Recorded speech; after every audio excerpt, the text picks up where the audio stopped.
Soutenez FlowMotion sur Tipeee en cliquant sur le lien en haut à droite. Merci.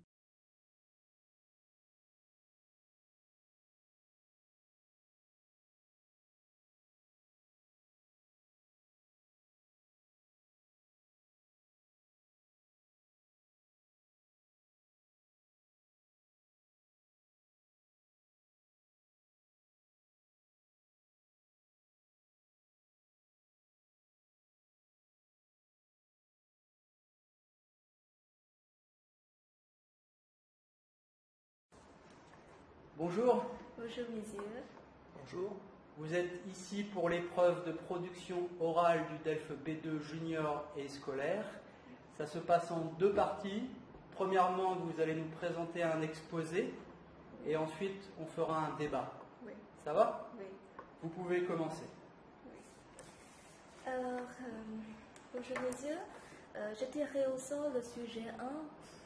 Le document à partir duquel j'ai préparé mon exposé est un extrait de journal en ligne publié sur vosquestions de parents.fr intitulé Les réseaux sociaux font partie de la vie des ados.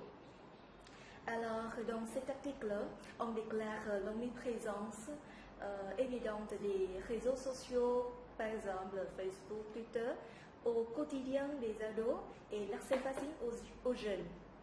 Alors, c'est pourquoi la problématique soulevée dans cet article concerne le lien entre les réseaux sociaux et les jeunes. Quel usage les jeunes font-ils sur Facebook, Twitter et comment se manifeste leur amitié sur ces réseaux? Alors, mon exposé se compose de 3 parties. Dans un premier temps, je répondrai à la question pourquoi ces ados n'arrivent-ils pas à se passer des réseaux sociaux. Et dans un deuxième temps, je vous expliquerai les raisons pour lesquelles les jeunes s'intéressent beaucoup au fait d'augmenter le nombre d'amis dans ce monde virtuel. Et je terminerai mon exposé en présentant mon point de vue sur ces problèmes. Alors, comme vous le savez, depuis un certain temps, les réseaux sociaux sont omniprésents. Presque tous les jeunes possèdent leur propre compte et y accèdent au moins une fois par jour. Pour faire quoi? On peut parfaitement admettre que les réseaux sociaux se considèrent comme un outil multifonctionnel, mais gratuit et très pratique. Il est possible de tout faire, de se détendre à se communiquer. Alors, ces moyens offrent à tous les utilisateurs un divertissement varié à travers des vidéos, des forums ou des jeux en ligne. De plus, on peut aussi se tenir au courant de l'actualité dans le monde entier grâce aux journaux numériques. Notamment, il est clair que les réseaux sociaux favorisent aussi les échanges humains. Les jeunes peuvent se partager des photos, des monuments de leur vie, ou se communiquer, se téléphoner, s'envoyer des messages, mais sans payer cher. De même, les contacts à distance, voire entre des gens aux 4 coins du monde, sont aussi facilités. Alors, de tous les exemples cités, on peut affirmer que les réseaux sociaux jouent un rôle très important dans la vie quotidienne des ados. Pourtant, on constate que les jeunes commettent une erreur dans la communication en ligne. C'est qu'ils cherchent à se faire de nouveaux amis en acceptant toutes les demandes d'amitié. Pour faire quoi? Selon moi, les jeunes considèrent la quantité des amis comme le nombre des amis, les commentaires comme un signe de popularité. c'est-à-dire qui a plus de commentaires et des amis en ligne. Et elle s'avère plus connue et plus aimée. Et cela autorise les jeunes à se différencier et devenir quelqu'un de populaire. Alors ils guettent des likes, comptent des commentaires et acceptent toutes les invitations d'amitié. Non, néanmoins, cela cache beaucoup de risques. D'une part, il est possible que les jeunes soient imprégnés dans les escroqueries ou les fléaux ou les dangers par manque de compréhension de ses amis. Par exemple, on peut voir facilement les exemples de vols d'argent reportés sur la télé. D'autre part, il faut ajouter qu'à force de s'intéresser beaucoup des amis virtuels, les jeunes négligent les relations dans la vie réelle. Par exemple, prenons le cas qu'au café, je vois souvent les jeunes, tout en étant bord à bord, ils collent les yeux sur l'écran des téléphones portables et sur Internet. Cela favorise l'éloignement dans la vie réelle, dans les relations. Alors pour finir, à cause des influences négatives ci-dessus, je ne partage pas le fait que les jeunes prêtent trop d'attention à la quantité des amis en ligne et négligent la qualité de ses amis. Bien que je comprenne tout à fait leurs aspirations, ils veulent se différencier, s'affirmer, mais c'est une façon superficielle. Et pour s'affirmer ou pour capter l'attention des entourages, il existe d'autres manières, par exemple participer aux activités parascolaires ou extrascolaires pour se faire de nouveaux amis ou lire plusieurs livres parce que les personnes cultivées séduisent facilement les autres. Alors, je viens de terminer mon exposé. Merci beaucoup de votre attention. Alors, j'ai une première question. Vous avez parlé ça a retenu mon attention, la négligence des actions de la vie réelle. Oui. Voilà. Est-ce que vous pensez que avec donc cette dynamique un peu de la numérisation, le développement des réseaux sociaux, oui, on va vers une numérisation complète de la vie et qu'il y a un risque de plus en plus, tous les aspects de la vie vont devenir en fait connectés. Quand vous parlez de risque. Je pense que c'est-à-dire que tu parles de la perte des activités dans la période. Oui, c'est-à-dire que toutes les activités sont de plus en plus, on est de plus en plus connectés au quotidien pour nos activités donc quotidiennes. Quand on est partout connecté et on va de plus en plus vers une numérisation en fait de notre vie. Je pense que cela n'existe pas parce que dans la vie réelle, il y a de plus en plus des magasins, des boutiques de vêtements ou des cafés. Alors, ils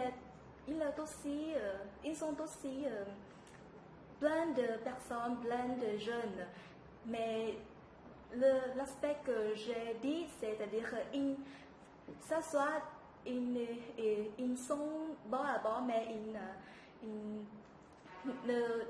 ils ne se disputent pas, ils ne se bavardent pas. Et les activités dans la vie réelle existent encore. D'accord. Vous avez parlé d'activités extrascolaires. Oui. Est-ce que vous pouvez donner des exemples? Par exemple, les randonnées ou par exemple, dans mon école, lycée Les Guidos, il y a des clubs les clubs, oui. Oui. Et on organise souvent des activités pour que tout le monde puisse se détendre le week-end, oui, le week-end de tous les semaines. Et est-ce que lors de ces activités, les personnes qui participent ont le téléphone avec eux? Non. Nous limite les téléphones parce que nous bouge, oui, et faire des activités, on dit c'est quoi ça? Collectives, oui. Et c'est par exemple team building, je ne sais pas comment dire, mais c'est on partage, c'est distribuer des groupes.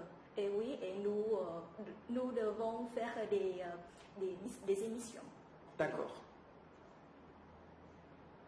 Oui, dans les risques dans votre exposé, vous avez vous avez donné un exemple de vol d'argent. Oui. Est-ce que vous pouvez préciser cet exemple concrètement? Comment ça se passe? Par exemple, il y a des comptes, il y a des malfaiteurs qui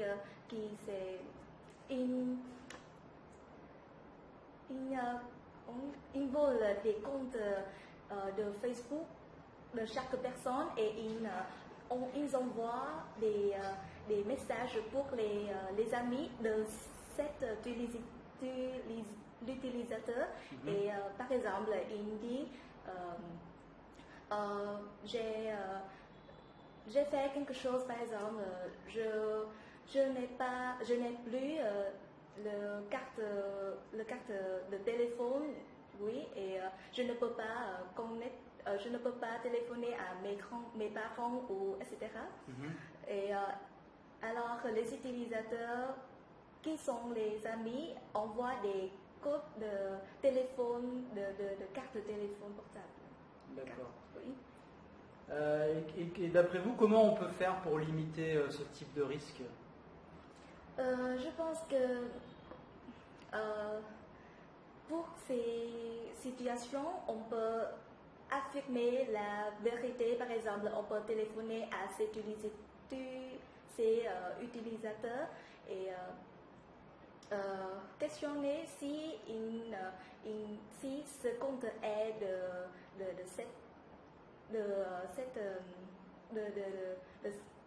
de personnes qui nous envoient ce message. Oui, et pour les enfants ou les ados comme moi, je pense qu'il y a une nécessite des cours ou on dit c'est quoi ça, des soutiens dans les écoles comme une activité parascolaire pour informer aux jeunes les façons d'éviter ces risques. D'accord. Là, actuellement, au Vietnam, dans les écoles, il y a des séances comme ça où on informe les jeunes sur les risques. Malheureusement, il n'y a pas encore. Comment on fait alors pour s'informer sur les risques? Je vois souvent sur les comptes Facebook, il y a des forums ou des blogueurs. Il y a des blogueurs qui publient des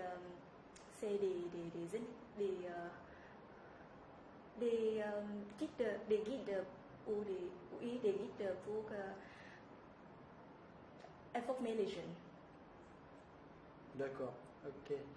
Parce qu'en fait, vous nous dites qu'il y a des risques et que vous, en fait, vous comprenez les jeunes qui privilégient la quantité, beaucoup d'amis, la popularité, etc. Mais vous trouvez ça trop superficiel et donc, bon, vous avez dit qu'il fallait plutôt participer à des activités parascolaires, etc. Cela étant, il y a beaucoup de jeunes qui passent beaucoup de temps sur les réseaux sociaux. Comment on fait pour les inciter à sortir un petit peu des réseaux sociaux? Je pense que, comment dire, par exemple, on peut chercher à susciter les jeunes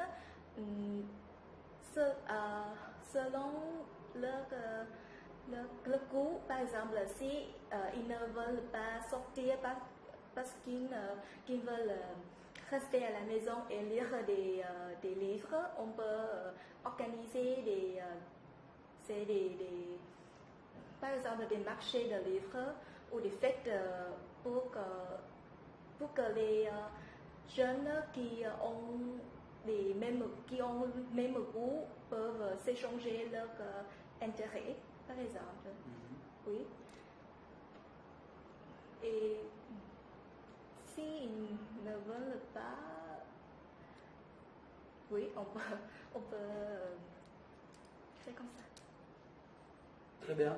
Est-ce que vous pensez que la société, de manière générale, est consciente des dérives et des risques potentiels de l'utilisation des réseaux sociaux et plus largement, comme Marc le disait, de la numérisation de la société? Est-ce que les médias, ici au Vietnam, en parlent? Est-ce que, bon, l'école, vous avez dit que pas vraiment.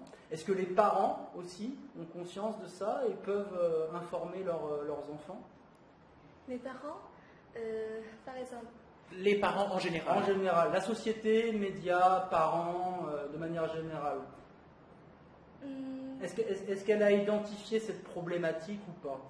C'est pas grave de passer du temps sur les réseaux sociaux et de faire ce qu'on a envie de faire? Pas vraiment. Par exemple, tu sais, depuis un certain temps, il y a on dit c'est quoi ça? C'est un escroquerie. Oui. C'est un danger pour les enfants. Par exemple, Jonathan, c'est un utilisateur de Twitter. Ils envoient des messages pour les enfants et pour les jeunes, pour les ados, pour parler qu'ils participent à un je ne sais pas comment. Un concours? Oui, c'est un concours. Oui. Oui, mais c'est très dangereux pour les enfants, voir la mortalité. Alors, les parents s'informent sur ce problème et ont des guides pour les jeunes. Oui. Là, vous parlez d'enfants de quel âge à peu près? Environ, c'est les ados, environ 8 ans à environ 13 ans, je j'oublie. Est-ce que vous pensez que c'est normal que de 8 à 13 ans, on ait accès à tout ça de manière libre? Sans contrôle? Parce que là s'il y a des risques chez certains enfants qui participent à ça, ça veut dire qu'ils étaient tout seuls à utiliser... Je pense que c'est un peu alarmant parce que les jeunes à cet âge, à cette tranche d'âge, ils ne peuvent pas distinguer les vrais amis et les faux amis. Oui. Oui, et ils ne savent pas comment pour éviter des fléaux comme ça. Alors, c'est un peu alarmant et je pense que les parents, il faut que les parents émettre des connaissances à leurs enfants. Oui, très bien. Non, la question, donc, vraiment, c'est est-ce qu'on devrait instaurer un âge minimum pour commencer à utiliser les écrans, quels qu'ils soient, de télévision, ordinateur, et donc, par conséquent, réseaux sociaux, etc. Ou est-ce qu'on doit laisser les gens libres et ne pas considérer ces dangers pour les enfants en termes d'apprentissage, de développement intellectuel et social également? Je pense que les parents peuvent laisser les enfants regarder la télé ou jouer des jeux sur les écrans, mais limiter les heures. Limiter l'horaire pour... Mais à partir de quel âge? Peu importe, un enfant très jeune peut commencer à utiliser des tablettes ou des ordinateurs? Je pense qu'à partir de 5 ans environ, parce que avant, par exemple, au Vietnamien, avant de 5 ans, les enfants sont envoyés aux crèches. Oui. Et il y a des maîtresses qui les surveillent. Alors, on ne doit pas s'inquiéter de ces problèmes. Mais à partir de 5 ans, on peut laisser les enfants utiliser des écrans parce que les télévisions ou les téléphones portables, il existe aussi des jeux éducatifs. Des jeux éducatifs, on peut susciter c'est la capacité d'analyser chez les enfants, ou c'est la capacité de concentration chez les enfants. C'est bon. D'accord. Donc en fait, limiter le temps sur les écrans, mais aussi choisir ce que les enfants font sur l'écran et avec l'écran. Je pense que tous les deux, on doit limiter l'horaire d'utiliser des écrans pour les jeunes, pour c'est protéger les yeux et c'est le cerveau des enfants parce qu'ils sont très très jeunes. Et il faut que les parents choisissent les activités que les jeunes pourraient faire avec les écrans. D'accord. Ok, très bien. Bah, on vous remercie. Merci beaucoup, oui. Voilà, l'oral est terminé. Voilà. Et Merci on récupère. Oui, on va récupérer votre brouillon et votre sujet. Voilà, merci. Oui. Voilà, merci. Au revoir et Au bonne revoir. journée. Bonne journée. Merci beaucoup.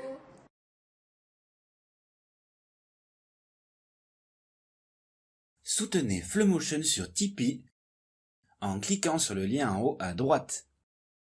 Merci.